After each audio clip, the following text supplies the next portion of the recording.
Time Warner Audiobooks presents Rich Dad, Poor Dad, written by Robert Kiyosaki with Sharon L. Lecter, CPA, and read by Stephen Hoy, featuring an introduction by Robert Kiyosaki.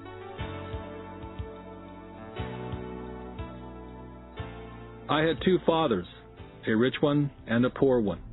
One was highly educated and intelligent. He had a PhD and completed 4 years of undergraduate work in less than 2 years. The other father never finished the 8th grade. Both of them were successful in their careers, working hard all their lives.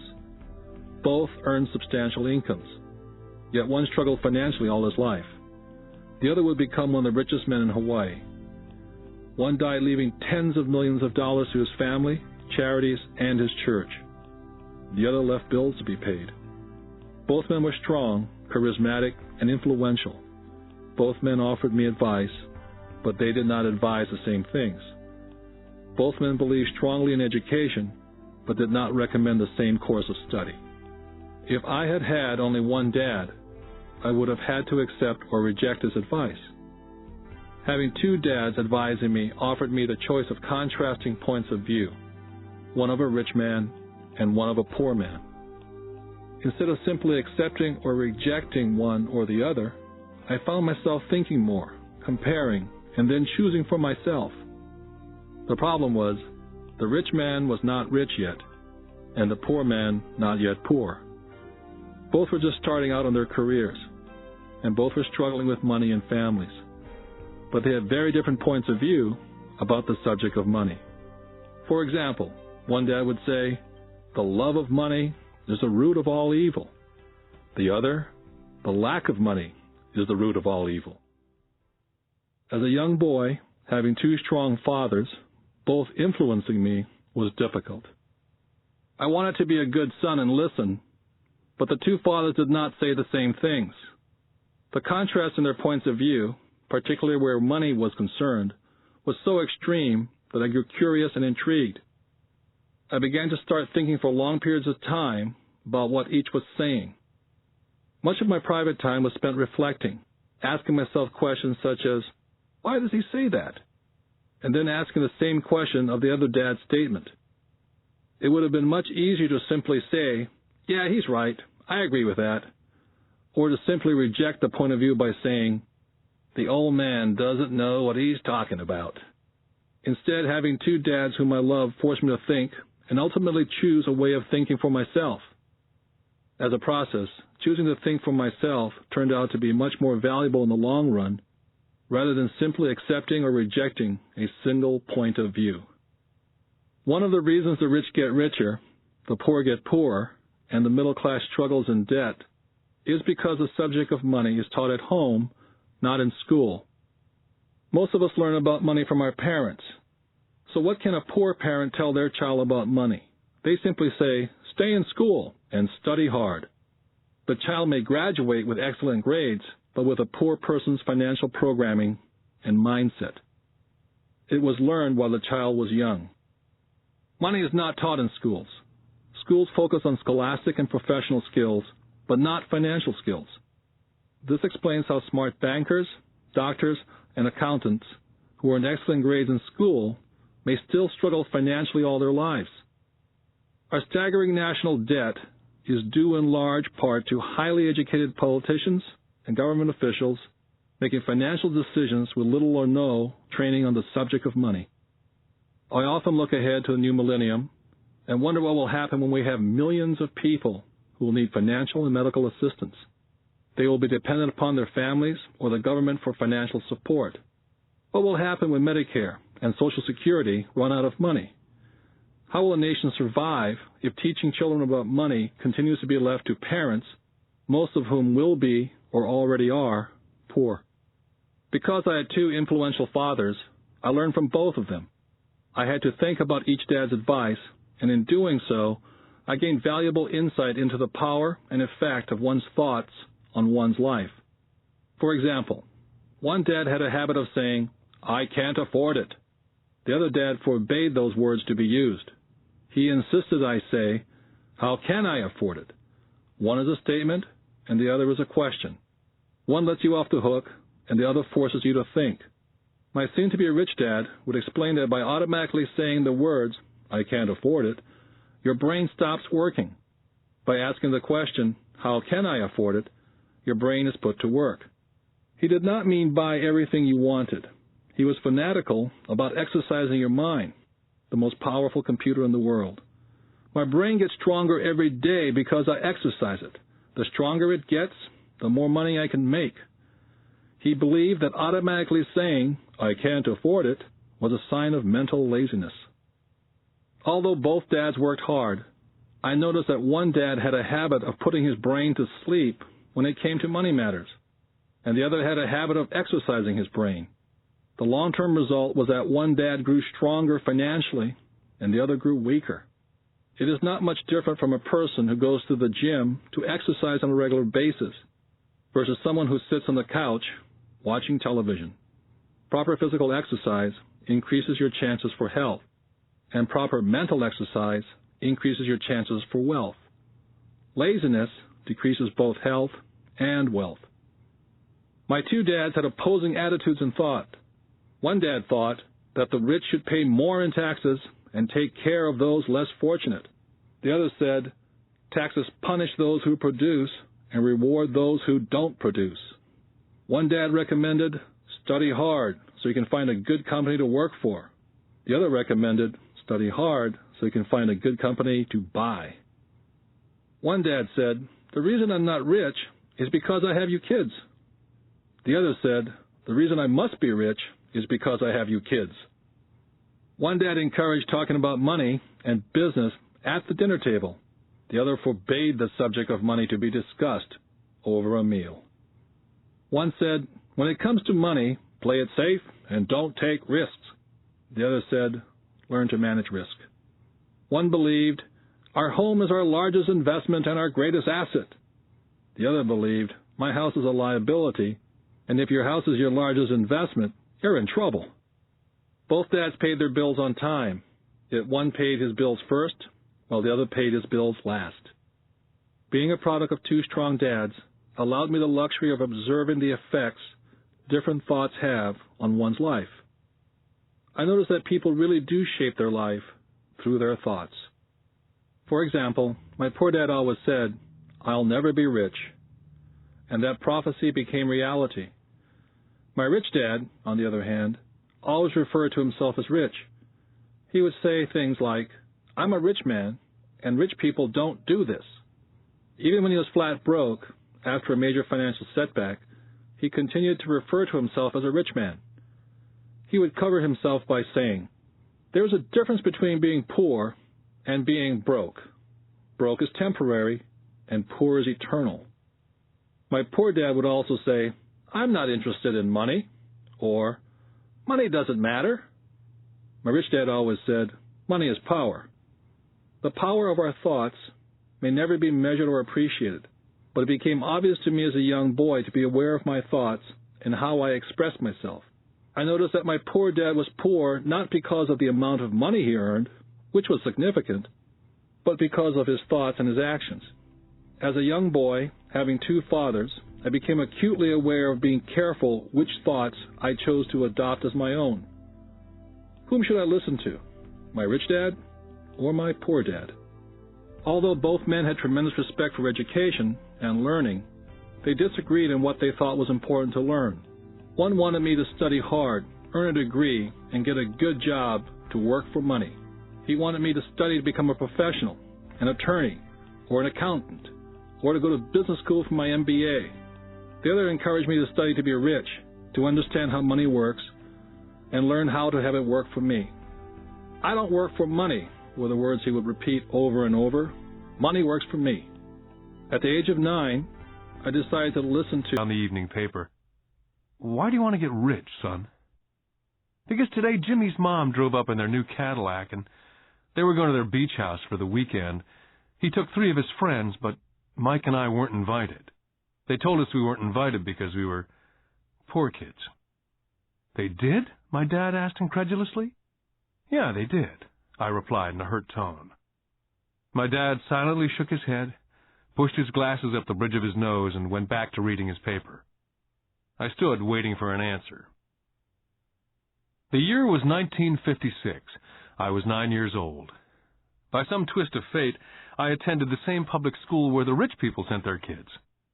We were primarily a sugar plantation town. The managers of the plantation and the other affluent people of the town, such as doctors, business owners, and bankers, sent their children to this school, grades 1 to 6. After grade 6, their children were generally sent off to private schools. Because my family lived on one side of the street, I went to this school. Had I lived on the other side of the street, I would have gone to a different school with kids from families more like mine. After grade 6, these kids and I would go on to the public intermediate and high school. There was no private school for them or for me. My dad finally put down the paper. "Well, son," he began slowly, "if you want to be rich, you have to learn to make money." "How do I make money?" I asked. "Well, use your head, son," he said, smiling. Which really meant, "That's all I'm going to tell you," or, "I don't know the answer, so don't embarrass me." The next morning I told my best friend Mike what my dad had said. As best I could tell, Mike and I were the only poor kids in this school. Mike was like me in that he was in this school by a twist of fate. Someone had drawn a jog in a line for the school district, and we wound up in school with the rich kids. "So what do we do to make money?" Mike asked. "I don't know," I said. "But do you want to be my partner?" He agreed. And so on that Saturday morning, Mike became my first business partner. We spent all morning coming up with ideas on how to make money. Finally, that afternoon, a bolt of lightning came through our heads. It was an idea that Mike had gotten from a science book he'd read. Excitedly, we shook hands, and the partnership now had a business. For the next several weeks, Mike and I ran around our neighborhood, knocking on doors and asking our neighbors if they'd save their toothpaste tubes for us. With puzzled looks, most adults consented with a smile. Some asked us what we were doing, to which we replied, "We can't tell you. It's a business secret." My mom grew distressed as the weeks wore on. We had selected a site next to her washing machine as the place we would stockpile our raw materials. In a brown cardboard box that one time held ketchup bottles, our little pile of used toothpaste tubes began to grow. One day my dad drove up to see 2 9-year-old boys in the driveway with a production line operating at full speed. Fine white powder everywhere. On a long table were small milk cartons from school, and our family's hibachi grill was glowing with red-hot coals at maximum heat. Dad walked up cautiously, having to park the car at the base of the driveway, since the production line blocked the carport. As he got closer, he saw a steel pot sitting on top of the coals, with the toothpaste tubes being melted down. In those days, toothpaste did not come in plastic tubes. The tubes were made of lead. So once the paint was burned off, the tubes were dropped in the small steel pot, melted until they became liquid, and with my mom's pot holders, we were pouring the lead through a small hole in the top of the milk cartons. The milk cartons were filled with plaster of Paris. The white powder everywhere was the plaster before we mixed it with water. The milk cartons were the outer containers for plaster of Paris molds. My dad watched as we carefully poured the molten lead through a small hole in the top of the plaster of Paris cube. "What are you boys doing?" he asked with a cautious smile. "We're doing what you told me to do. We're going to be rich," I said. "Yep," said Mike, grinning and nodding his head. "We're partners." "And what is in those plaster molds?" Dad asked. "Watch," I said. "This should be a good batch." With a small hammer, I tapped at the seal that divided the cube in half. Cautiously, I pulled up the top half of the plaster mold, and a lead nickel fell out. "Oh, my God," my dad said. "You're casting nickels out of lead." "That's right," Mike said. "We're making money." My dad smiled and shook his head. Along with a fire and a box of spent toothpaste tubes in front of him were 2 little boys covered with white dust and smiling from ear to ear. He asked us to put everything down and sit with him on the front step of our house. With a smile, he gently explained what the word counterfeiting meant. Our dreams were dashed. "You mean this is illegal?" asked Mike. "Yes, it is illegal," my dad said gently. "But you boys have shown great creativity and original thought. Keep going. I'm really proud of you." Disappointed, Mike and I sat in silence for about 20 minutes before we began cleaning up our mess. The business was over on opening day. Sweeping the powder up, I looked at Mike and said, "I guess Jimmy and his friends are right. We are poor." My father was just leaving as I said that. "Boys," he said, "you're only poor if you give up. The most important thing is that you did something. Most people only talk and dream of getting rich. You've done something. I'm very proud of the two of you. I will say it again. Keep going. Don't quit." Mike and I stood there in silence. They were nice words, but we still did not know what to do. "So how come you're not rich, Dad?" I asked.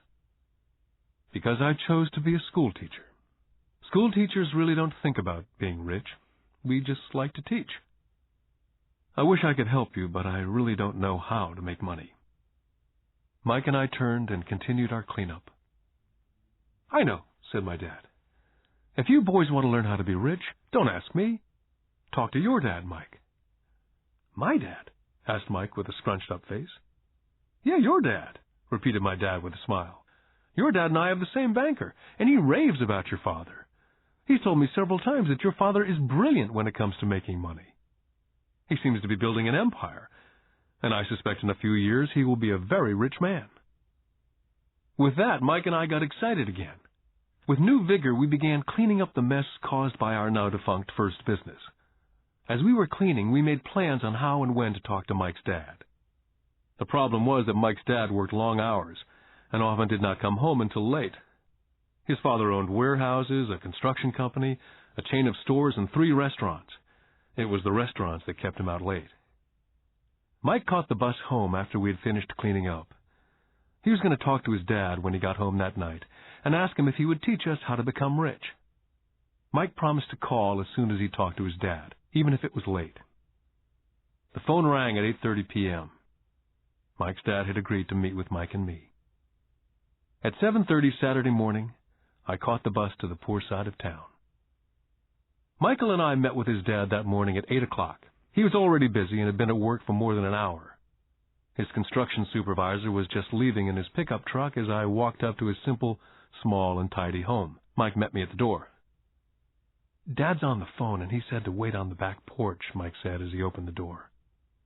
The old wooden floor creaked as I stepped across the threshold of this aging house. There was a cheap mat just inside the door. That mat was there to hide the years of wear from countless footsteps that the floor had supported. Although clean, it needed to be replaced. I felt claustrophobic as I entered the narrow living room, which was filled with old, musty, overstuffed furniture that today would be collector's items. Sitting on the couch were 2 women, a little older than my mom. Across from the women sat a man in workman's clothes. They smiled as Mike and I walked past them, heading for the kitchen, which led to the porch that overlooked the backyard. I smiled back shyly. "Who are those people?" I asked. "Oh, they work for my dad. The older man runs his warehouses, and the women are the managers of the restaurants. And you saw the construction supervisor who's working on a road project about 50 miles from here. His other supervisor, who's building a tract of houses, had already left before you got here." "Does this go on all the time?" I asked. "Not always, but quite often," said Mike, smiling as he pulled up a chair to sit down next to me. "I asked him if he'd teach us to make money," Mike said. "Oh? And what did he say to that?" I asked with cautious curiosity. "Well, he had a funny look on his face at first, and then he said he would make us an offer." "Oh," I said, rocking my chair back against the wall. I sat there perched on 2 rear legs of the chair. Mike did the same thing. Suddenly, Mike's dad burst through the rickety screen door and onto the porch. Mike and I jumped to our feet, not out of respect, but because we were startled. "Ready, boys?" Mike's dad asked as he pulled up a chair to sit down with us. We nodded our heads as we pulled our chairs away from the wall to sit in front of him. He was a big man, about 6 feet tall and 200 pounds. "Mike says that you want to learn how to make money. Is that correct, Robert?" I nodded my head quickly, but with a little intimidation. He had a lot of power behind his words and smile. "Okay, here's my offer. I'll teach you, but I won't do it classroom style. You work for me, and I'll teach you. You don't work for me, I don't teach you. I can teach you faster if you work, and I'm wasting my time if you just want to sit and listen like you do in school. That's my offer. Take it or leave it. May I ask a question first, I asked. Nope, take it or leave it. I've got too much work to do to waste my time.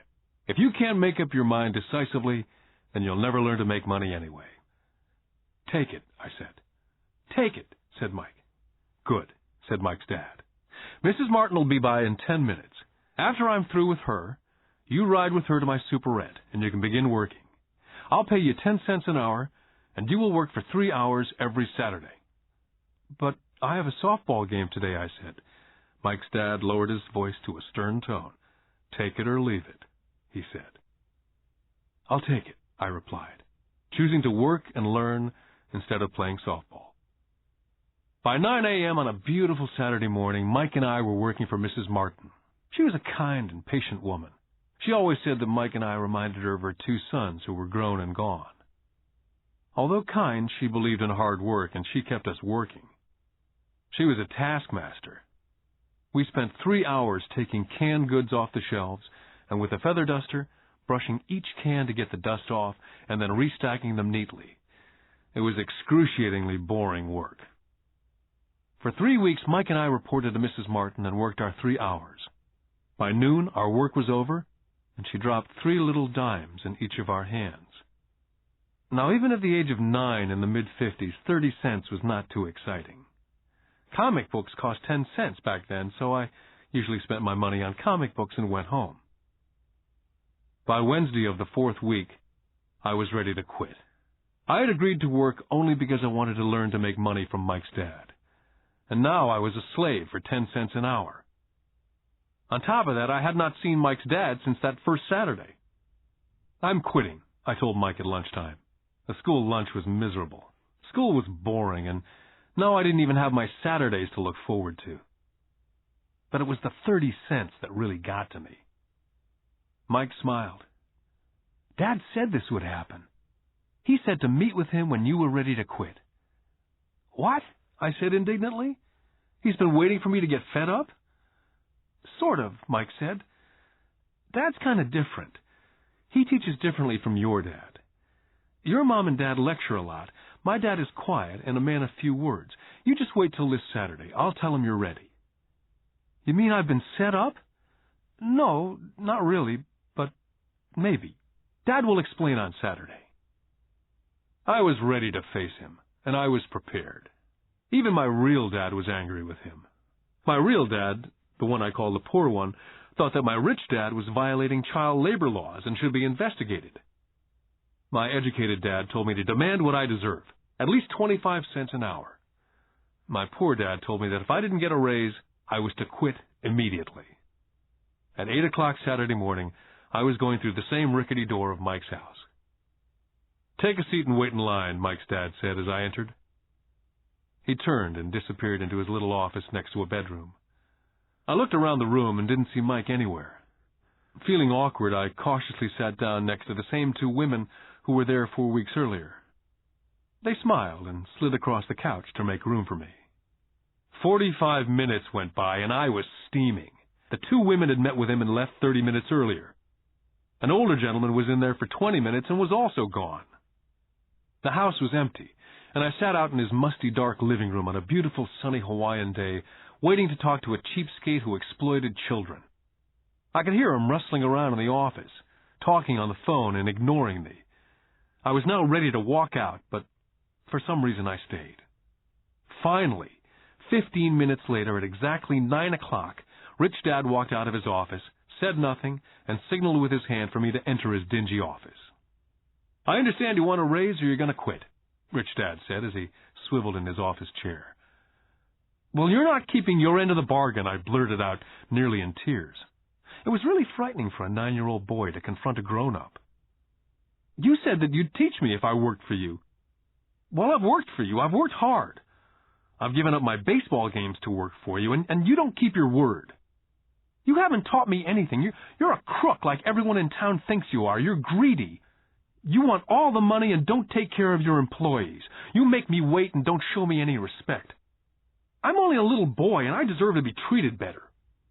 Rich Dad rocked back in his swivel chair, hands up to his chin, somewhat staring at me. "Not bad," he said. "In less than a month you sound like most of my employees." "What?" I asked. Not understanding what he was saying, I continued with my grievance. "I thought you were going to keep up your end of the bargain and teach me. Instead, you want to torture me. That's cruel. That's really cruel." "I am teaching you," Rich Dad said quietly. "What have you taught me?" "Nothing," I said angrily. "You haven't even talked to me once since I agreed to work for peanuts. 10 cents an hour, huh? I should notify the government about you. We have child labor laws, you know. My dad works for the government, you know." "Wow," said Rich Dad. "Now you sound like most of the people who used to work for me. People I've either fired or they've quit." "So what do you have to say?" I demanded, feeling pretty brave for a little kid. "How do you know that I've not taught you anything?" asked Rich Dad calmly. "Well, you've never talked to me. I've worked for 3 weeks, and you've not taught me anything," I said with a pout. "Does teaching mean talking or a lecture?" Rich Dad asked. "Well, yes," I replied. "That's how they teach you in school," he said, smiling. "But that is not how life teaches you. And I would say that life is the best teacher of all. Most of the time, life does not talk to you, just sort of pushes you around. Each push is life saying, 'Wake up. There's something I want you to learn.'" I had no idea what he was talking about. Life pushes all of us around. Some give up, others fight. A few learn the lesson and move on. They welcome life pushing them around. To these few people, it means they need and want to learn something. They learn and move on. Most quit, and a few, like you, fight. Rich Dad stood and shut the creaky old wooden window that needed repair. "If you learn this lesson, you will grow into a wise, wealthy, and happy young man. If you don't, you will spend your life blaming a job, low pay, or your boss for your problems. You'll live life hoping for that big break that'll solve all your money problems." Rich Dad looked over to me to see if I was still listening. His eyes met mine. We stared at each other, streams of communication going between us through our eyes. Finally, I pulled away once I had absorbed his last message. I knew he was right. I was blaming him, and I did ask to learn. I was fighting. Rich Dad continued, "Or if you're the kind of person who has no guts, you just give up every time life pushes you. If you're that kind of person, you'll live all your life playing it safe, doing the right things, saving yourself for some event that never happens. Then you die a boring old man. You'll have lots of friends who'll really like you because you were such a nice, hard-working guy.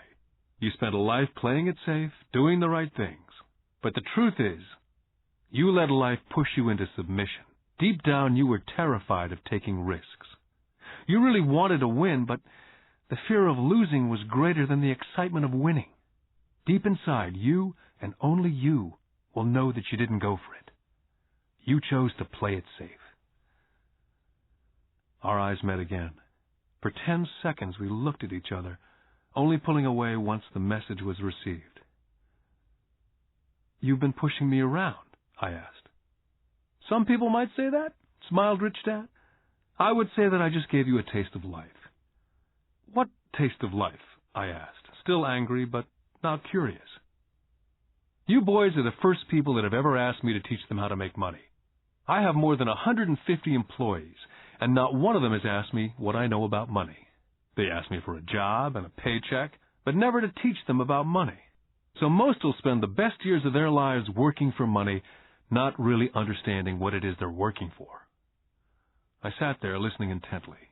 "So when Mike told me about you wanting to learn how to make money, I decided to design a course that was close to real life. I could talk till I was blue in the face, but you wouldn't hear a thing. So I decided to let life push you around a bit so you could hear me. That's why I only paid you 10 cents. "So what is the lesson I learned from working for only 10 cents an hour?" I asked. "That you're cheap and exploit your workers?" Rich Dad laughed heartily. "You'd best change your point of view. Stop blaming me, thinking I'm the problem. If you think I'm the problem, then you have to change me. If you realize that you're the problem, then you can change yourself, learn something, and grow wiser." "But you only pay me 10 cents. "So what are you learning?" Rich Dad asked, smiling. "That you're cheap," I said with a sly grin. "See, you think I'm the problem," said Rich Dad. "But you are." "Well, keep that attitude and you learn nothing. Keep the attitude that I'm the problem, and what choices do you have?" "Well, if you don't pay me more or show me more respect and teach me, I'll quit." "Well put," Rich Dad said. And that's exactly what most people do. They quit and go looking for another job, better opportunity, and higher pay, actually thinking that a new job or more pay will solve the problem. In most cases, it won't. "So what will solve the problem?" I asked. "Just take this measly 10 cents an hour and smile?" Rich Dad smiled. "That's what the other people do. Just accept a paycheck, knowing that they and their family will struggle financially. But that's all they do. Waiting for a raise, thinking that more money will solve the problem. Most just accept it, and some take a second job working harder, but again accepting a small paycheck." I sat staring at the floor, beginning to understand the lesson Rich Dad was presenting. I could sense it was a taste of life. Finally, I looked up and repeated the question. "So what will solve the problem?" "This," he said, tapping me gently on the head. "This stuff between your ears." It was at that moment that Rich Dad shared the pivotal point of view that separated him from his employees and my poor dad, and led him to eventually become one of the richest men in Hawaii, while my highly educated but poor dad struggled financially all his life. It was a singular point of view that made all the difference over a lifetime.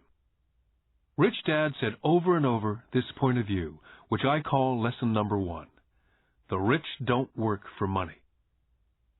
On that bright Saturday morning, I was learning a completely different point of view from what I'd been taught by my poor dad. At the age of 9, I grew aware that both dads wanted me to learn. Both dads encouraged me to study, but not the same things. My highly educated dad recommended that I do what he did. "Son, I want you to study hard, get good grades, so you can find a safe, secure job with a big company, and make sure it has excellent benefits." My rich dad wanted me to learn how money works, so I could make it work for me. These lessons I would learn through life with his guidance, not because of a classroom. My rich dad continued my first lesson. "I'm glad you got angry about working for 10 cents an hour. If you'd not gotten angry, and had gladly accepted it, I would have to tell you that I could not teach you. You see, true learning takes energy, passion, a burning desire. Anger is a big part of that formula, for passion is anger and love combined. When it comes to money, most people want to play it safe and feel secure, so passion does not direct them, fear does." "So is that why they'll take a job with low pay?" I asked. "Yes," said Rich Dad. "Some people say I exploit people because they don't pay as much as the sugar plantation or the government. I say people exploit themselves.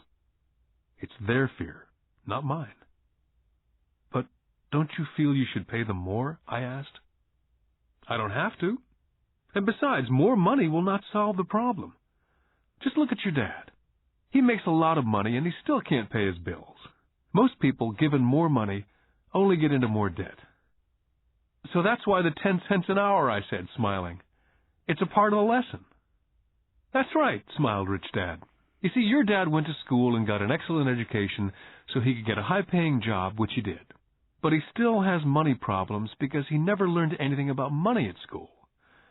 On top of that, he believes in working for money." "And you don't?" I asked. "No, not really," said Rich Dad. "If you want to learn to work for money, then stay in school. That's a great place to learn to do that. But if you want to learn how to have money work for you, then I will teach you that. But only if you want to learn." "Wouldn't everyone want to learn that?" I asked. "No," said Rich Dad, "simply because it's easier to learn to work for money, especially if fear is your primary emotion when the subject of money is discussed." "I don't understand," I said with a frown. "Oh, don't worry about that for now. Just know that it's fear that keeps most people working at a job. The fear of not paying their bills, the fear of being fired, the fear of not having enough money, the fear of starting over. That's the price of studying to learn a profession or trade and then working for money. Most people become a slave to money and then get angry at their boss. Learning to have money work for you is a completely different course of study, I asked. Absolutely, Rich Dad answered. Absolutely. We sat in silence. My friends would have been just starting their Little League baseball game. But for some reason I was now thankful I'd decided to work for 10 cents an hour. I sensed that I was about to learn something my friends would not learn in school. Ready to learn? Asked Rich Dad. Absolutely, I said with a grin. I've kept my promise. I've been teaching you from afar, my Rich Dad said. At 9 years old, you've gotten a taste of what it feels like to work for money. Just multiply your last month by 50 years, and you'll have an idea of what most people spend their life doing. I don't understand, I said. How did you feel waiting in line to see me? Once to get hired and once to ask for more money. Terrible, I said. If you choose to work for money, that is what life is like for many people, said Rich Dad. And how did you feel when Mrs. Martin dropped 3 dimes in your hand for 3 hours' work? I felt like it wasn't enough. It seemed like nothing. I was disappointed, I said. And that is how most employees feel when they look at their paychecks, especially after all the tax and other deductions are taken out. At least you got 100%. You mean most workers don't get paid everything? I asked with amazement. Heavens, no, said Rich Dad. The government always takes its share first. How do they do that? I asked. Taxes, said Rich Dad. You're taxed when you earn, you're taxed when you spend, you're taxed when you save, you're taxed when you die. Why do people let the government do that to them? The rich don't, said Rich Dad with a smile. The poor and the middle class do. I'll bet you that I earn more than your dad, yet he pays more in taxes. How can that be? I asked. As a 9-year-old boy, that made no sense to me. Why would someone let the government do that to them?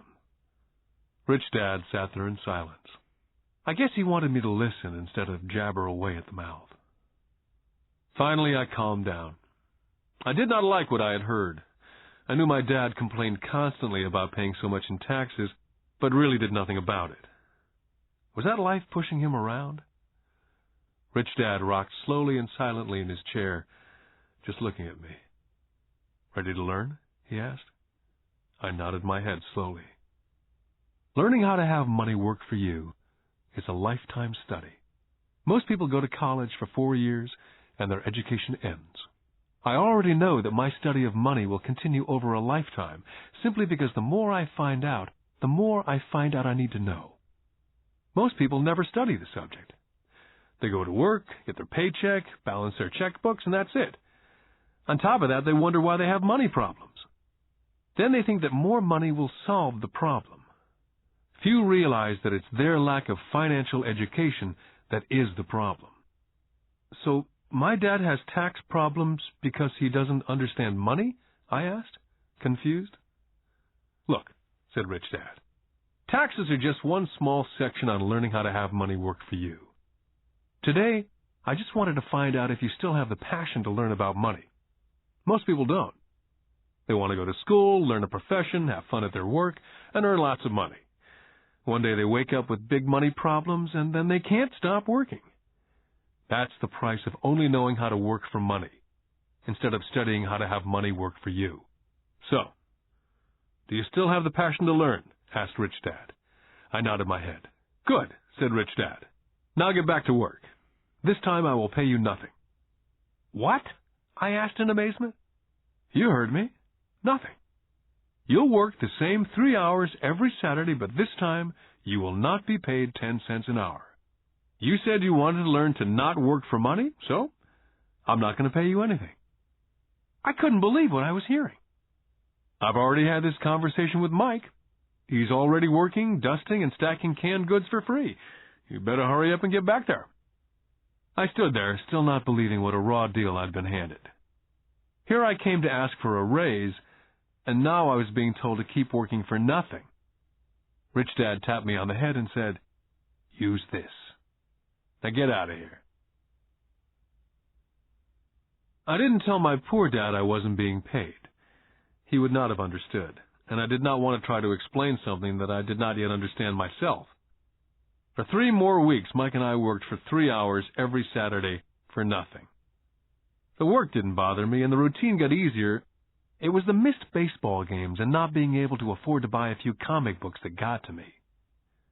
Rich Dad stopped by at noon on the 3rd week. We heard his truck pull up in the parking lot and sputter when the engine was turned off. He entered the store and greeted Mrs. Martin with a hug.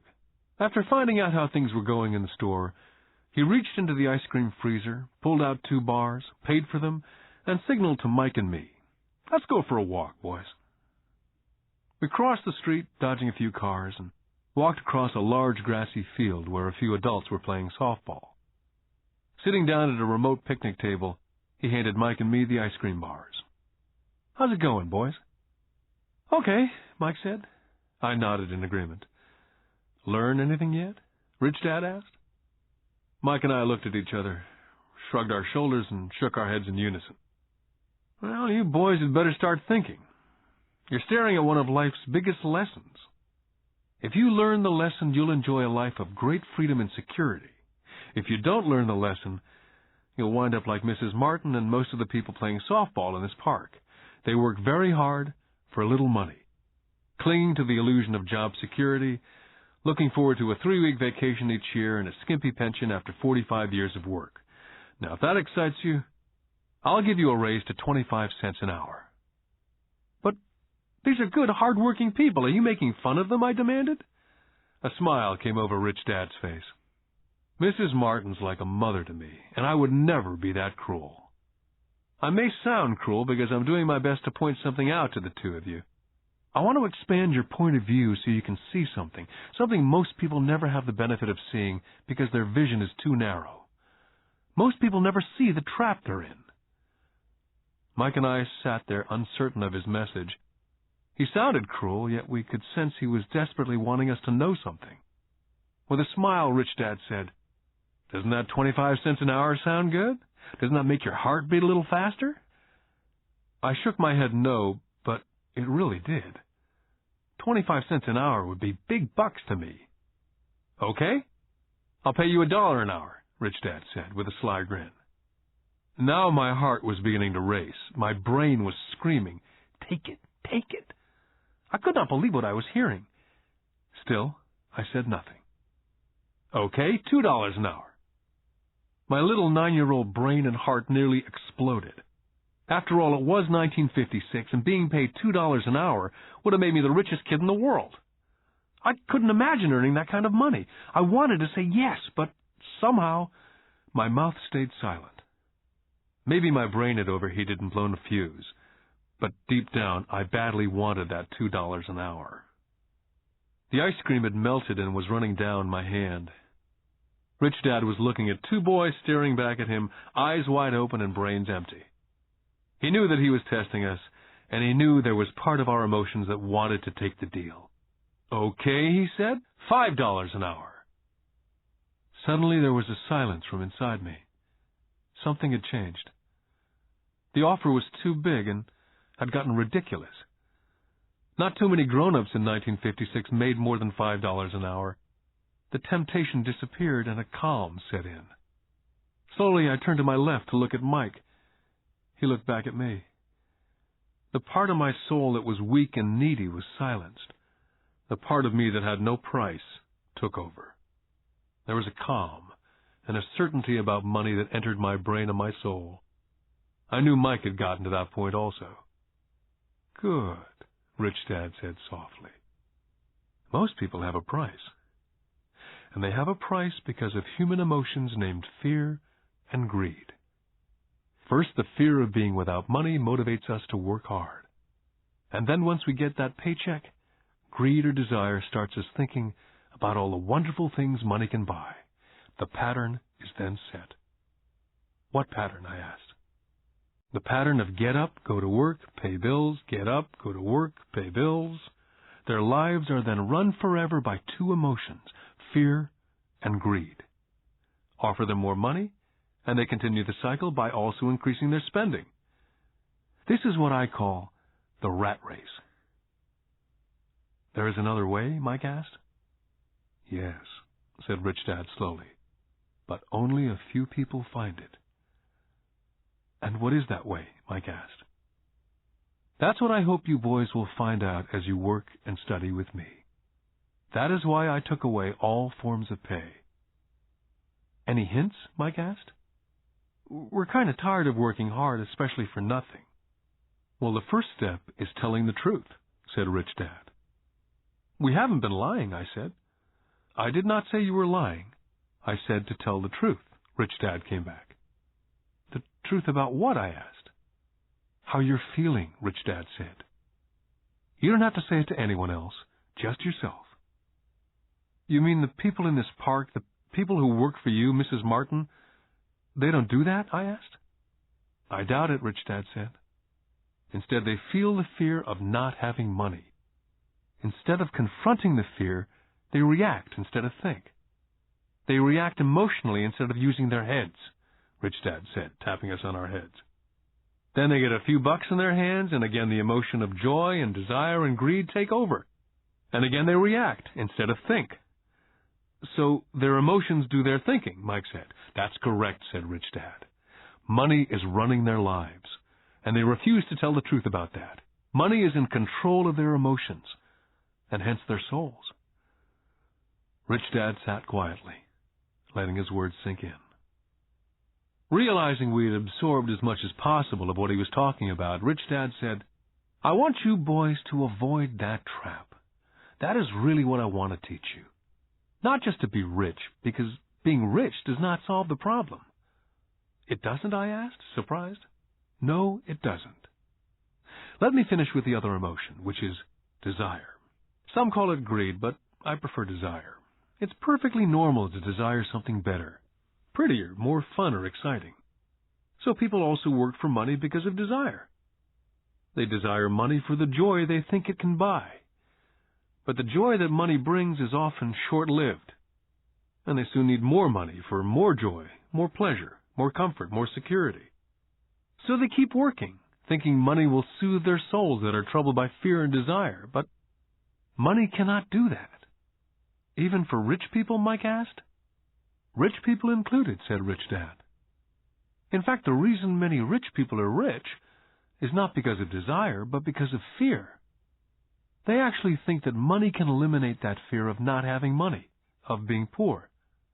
So they amass tons of it only to find out that the fear gets worse. They now fear losing it. I have friends who keep on working even though they have plenty. I know people who have millions who are more afraid now than when they were poor. They're terrified of losing all their money. I want to teach you to master the power of money, not be afraid of it. And they don't teach that in school. If you don't learn it, you can become a slave to money. It was finally making sense. He did want us to widen our views, to see what Mrs. Martin could not see, his employees could not see, or my dad for that matter. He used examples that sounded cruel at the time, but I've never forgotten them. My vision widened that day, and I could begin to see the trap that lay ahead for most people. You see, we're all employees, ultimately. We just work at different levels, said Rich Dad.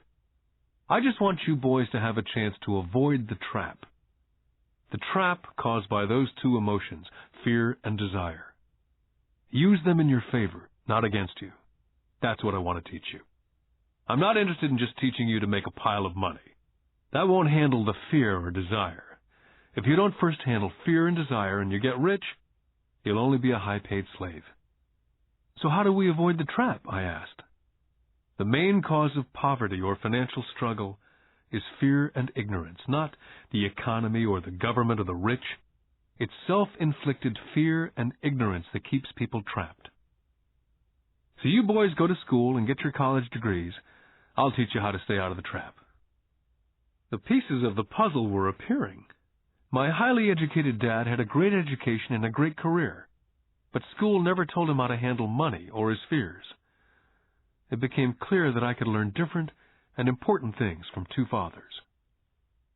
So you've been talking about the fear of not having money. How does the desire of money affect our thinking? Mike asked. How did you feel when I tempted you with a pay raise? Did you notice your desires rising?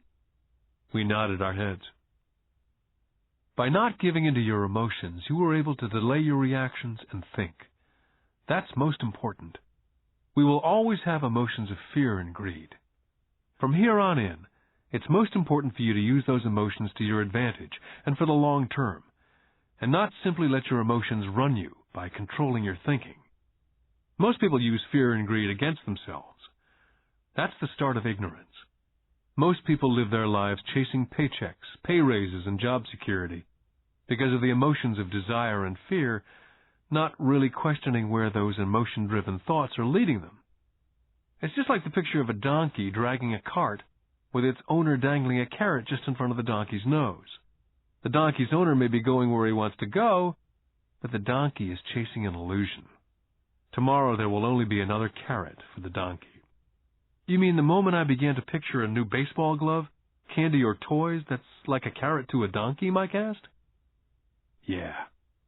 And as you get older, your toys get more expensive.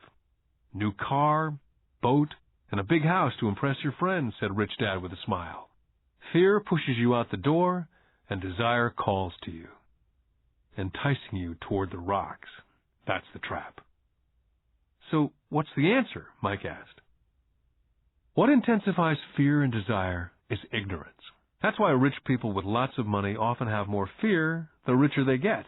Money is the carrot, the illusion.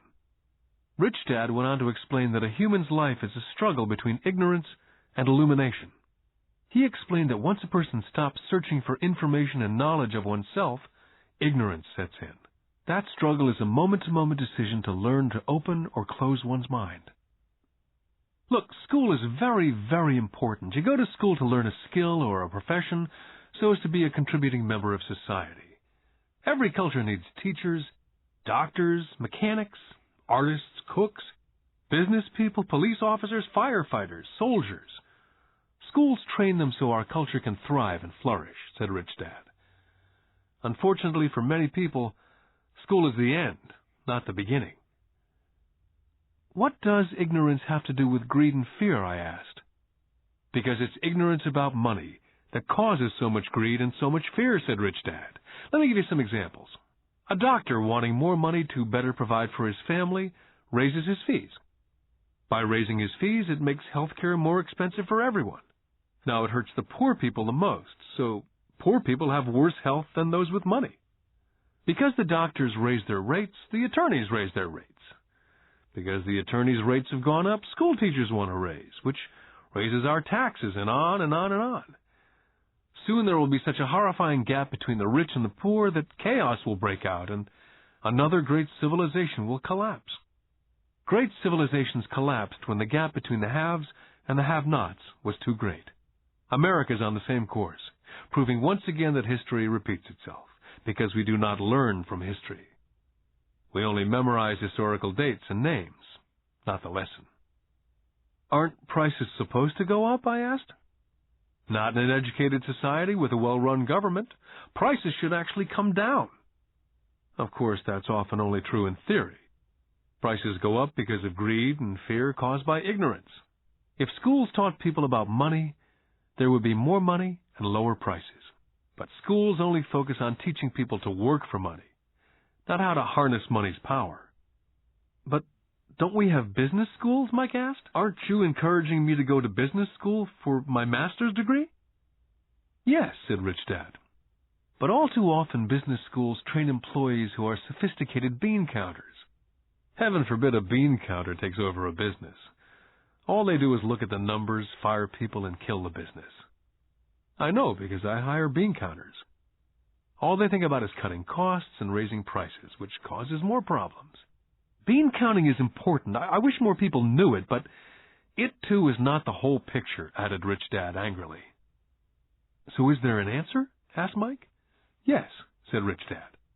Learn to use your emotions to think, not think with your emotions. When you boys mastered your emotions, first by agreeing to work for free, I knew there was hope. When you again resisted your emotions when I tempted you with more money, you were again learning to think in spite of being emotionally charged. That's the first step. Can you tell the difference between emotions thinking and the head thinking? Mike asked. Oh, yes, I hear it all the time, said Rich Dad.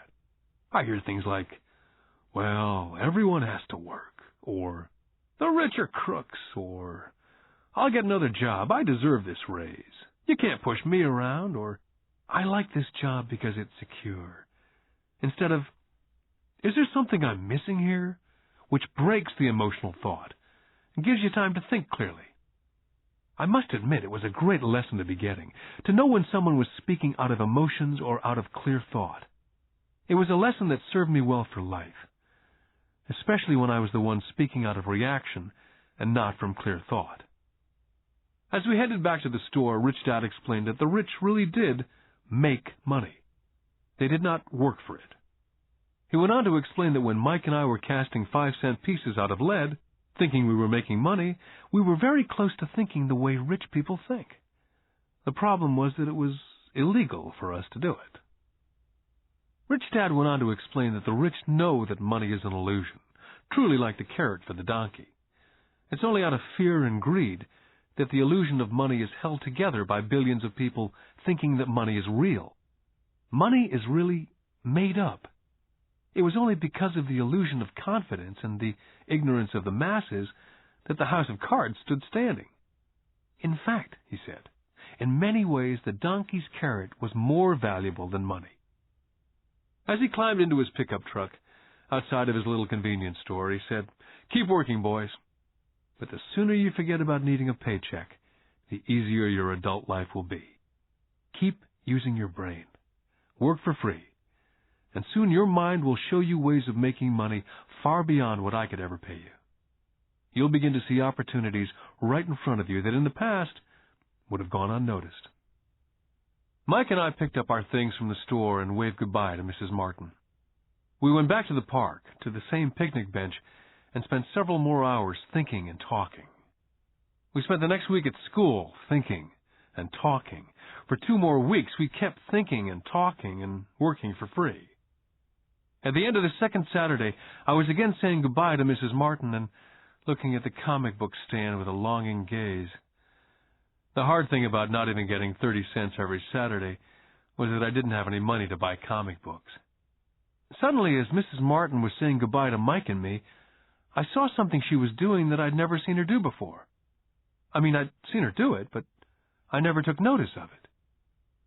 Mrs. Martin was cutting the front page of the comic book in half. She was keeping the top half of the comic book cover and throwing the rest of the comic book into a large brown cardboard box. When I asked her what she did with the comic books, she said, "I throw them away. I give the top half of the cover back to the comic book distributor for credit when he brings in the new comics. He's coming in an hour." Mike and I waited for an hour. Soon the distributor arrived, and I asked him if we could have the comic books, to which he replied, "You can have them if you work for this store and do not resell them." Our partnership was revived. Mike's mom had a spare room in the basement that no one used. We cleaned it out and began piling hundreds of comic books in that room. Soon our comic book library was open to the public. We hired Mike's younger sister, who loved to study, to be head librarian.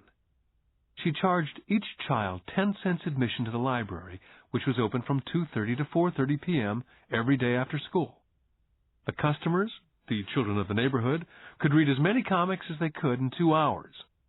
It was a bargain for them, since a comic cost 10 cents each, and they could read 5 or 6 in 2 hours.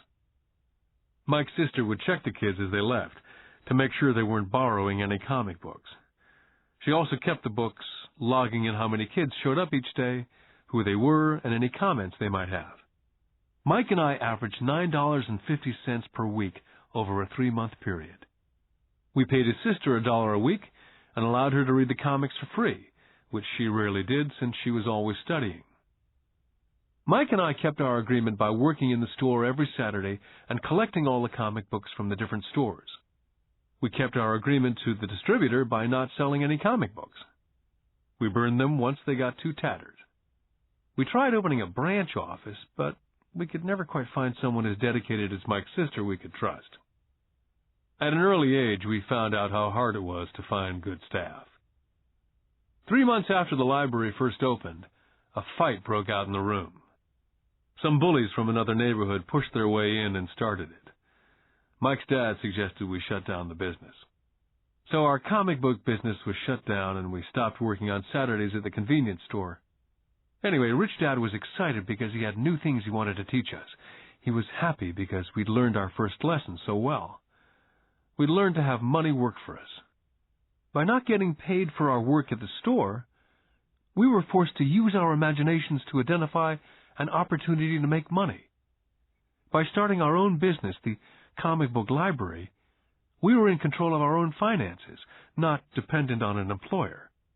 The best part was that our business generated money for us, even when we weren't physically there. Our money worked for us. Instead of paying us money, Rich Dad had given us so much more. Lesson 2. Why Teach Financial Literacy? In 1990, my best friend Mike took over his father's empire and is in fact doing a better job than his dad did. We see each other once or twice a year on the golf course. He and his wife are wealthier than you could imagine. Rich Dad's empire is in great hands, and Mike is now grooming his son to take his place, as his dad groomed us. In 1994, I retired at the age of 47, and my wife Kim was 37. Retirement does not mean not working. To my wife and me, it means that, barring unforeseen cataclysmic changes, we can work or not work, and our wealth grows automatically, staying way ahead of inflation. I guess it means freedom. The assets are large enough to grow by themselves. It's like planting a tree. You water it for years, and then one day it doesn't need you anymore. Its roots have gone down deep enough. Then the tree provides shade for your enjoyment. Mike chose to run the empire, and I chose to retire. Whenever I speak to groups of people, they often ask what I would recommend, or what could they do? How do they get started? Is there a good book I'd recommend? What is the secret to success? I simply say to them what my rich dad said back to me when I was a little kid. If you want to be rich, you need to be financially literate. That idea was drummed into my head every time we were together. As I said, my educated dad stressed the importance of reading books, while my rich dad stressed the need to master financial literacy. If you're going to build the Empire State Building, the first thing you need to do is dig a deep hole and pour a strong foundation. If you're going to build a home in the suburbs, all you need to do is pour a 6-inch slab of concrete. Most people, in their drive to get rich, are trying to build an Empire State Building on a 6-inch slab. Our school system, having been created in the agrarian age, believes in homes with no foundation dirt floors are still the rage. So kids graduate from school with virtually no financial foundation. One day, sleepless and deep in debt in suburbia, living the American dream, they decide that the answer to their financial problems is to find a way to get rich quick. Construction on the skyscraper begins. It goes up quickly, and soon, instead of the Empire State Building, we have the Leaning Tower of suburbia. The sleepless nights return. As for Mike and me in our adult years, both of our choices were possible, because we were taught to pour a strong financial foundation when we were just kids. Now, accounting is possibly the most boring subject in the world. It also could be the most confusing. But if you want to be rich, long term, it could be the most important subject. The question is, how do you take a boring and confusing subject and teach it to kids? The answer is, make it simple. My rich dad poured a strong financial foundation for Mike and me. Since we were just kids, he created a simple way to teach us. For years, he only drew pictures and used words. Mike and I understood the simple drawings, the jargon, the movement of money. And then in later years, Rich Dad began adding numbers. Most importantly, you must know the difference between an asset and a liability, and buy assets. If you want to be rich, this is all you need to know. It is rule number 1. It is the only rule. This may sound absurdly simple, but most people have no idea how profound this rule is.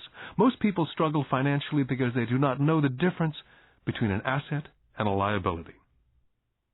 Rich people acquire assets. The poor and middle class acquire liabilities, but they think they are assets. When Rich Dad explained this to Mike and me, we thought he was kidding. Here we were nearly teenagers and waiting for the secret to get rich, and this was his answer. It was so simple that we had to stop for a long time to think about it. If it's that simple, how come everyone's not rich? I asked. Rich Dad smiled. Because people do not know the difference between an asset and a liability. I remember asking, how could adults be so silly? If it's that simple, if it's that important, why would everyone not want to find out? It took our Rich Dad only a few minutes to explain what assets and liabilities were. To teach preteen boys, Rich Dad kept everything simple, using as many pictures as possible, as few words as possible, and no numbers for years. My Rich Dad simply drew a vertical box with a line through the middle. The top half was for income, and the bottom half was for expenses. Then beneath that box, he drew another box horizontally, which he divided into a left half for assets and a right half for liabilities. The income statement, often called a profit and loss statement, measures income and expenses, money in or money out. The second set of boxes is the balance sheet. It's called that because it's supposed to balance assets against liabilities. That relationship is vital to understand. The primary cause of financial struggle is simply not knowing the difference between an asset and a liability. The cause of the confusion is found in the definition of the two words. If you want a lesson in confusion, simply look up the words asset and liability in the dictionary. So my Rich Dad simply told two young boys the following. An asset is something that puts money in my pocket. A liability is something that takes money out of my pocket. This is really all you need to know. If you want to be rich, simply spend your life buying assets. If you want to be poor or middle class, spend your life buying liabilities. It's not knowing the difference that causes most of the financial struggle in the real world. My Rich Dad then drew 3 arrows on his diagram. He explained, the arrow represents the flow of cash, or cash flow. In 80% of most families, the financial story is a story of working hard in an effort to get ahead. It's not because they don't make money, but because they spend their lives buying liabilities instead of assets. The first arrow showed the cash flow pattern of a poor person or a young person still at home. The arrow goes into the income box from a job or salary. It then continues into the expense box. Expenses include taxes, rent, and everyday living expenses. It flows out the expense box and is gone. The second arrow Rich Dad drew represented the cash flow pattern of a middle-class person. The arrow flows from a job into the income box. It then flows into the liabilities box. Most middle-class people acquire many liabilities, such as a mortgage, a car loan, and credit card debt. From the liabilities box, it flows to the expense box, where the monthly payments are made for the liabilities, as well as taxes and living expenses. From there, it flows out the expense box and is gone. The third arrow is the pattern of a wealthy person. This arrow simply flows from the asset box into the income box. The cash flow is not generated by a job or salary, but by assets. Remember, assets are things that put money in your pocket. Additionally, the rich have few expenses and liabilities, or if they do, those liabilities are more than covered by their assets. Examples such as these are oversimplified. Everyone has living expenses, the need for food, shelter, and clothing. The diagrams Rich Dad drew show the flow of cash through a poor, middle class, or wealthy person's life. It's the cash flow that tells the story. It's the story of how a person handles their money, what they do after they get the money in their hand. I cringe whenever I hear people ask me how to get rich quicker. Or how do they start? I often hear, I'm in debt, so I need to make more money. But more money will often not solve the problem. In fact, it may actually accelerate the problem. Money often makes obvious our tragic human flaws. Money often puts a spotlight on what we do not know.